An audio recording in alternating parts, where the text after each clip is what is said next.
தொழில் முன்னேற்றம் நல்லா இருக்குதுங்க.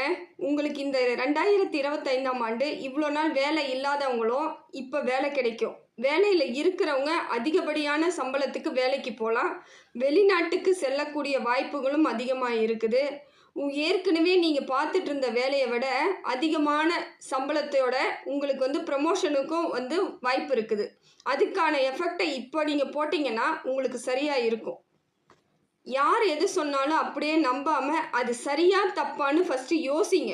யோசிச்சுட்டு தான் நீங்க ஒரு முடிவு எடுக்கணும். யார் எத சொன்னாலும் இந்த வேலைய விட்டுருப்பா, இங்க ஒரு வேலை இருக்கு. நீ உடனே போய் சேர்ந்துக்கோ அப்படின்னு சொன்னாங்கன்னா, நீங்க முதல்ல யோசிக்கணும். இப்ப இருக்கிற வேலையும், அந்த வேலையும் எப்படி இருக்கு? இதனால நமக்கு என்ன லாபம்? அங்க போனா லாபம் எத்தன பங்கு கிடைக்குது? கொஞ்சமா கிடைக்குதா? அப்ப இதுலயே இருந்துருங்க. ஆனா நெறைய கிடைக்கிற மாதிரி இருக்கு. அதுல நெறைய மாற்றம் வருது அப்படின்னு நினைக்கும் பொழுது, நீங்க உடனடியா அந்த வேலைக்கு மாறிடுறது நல்லது.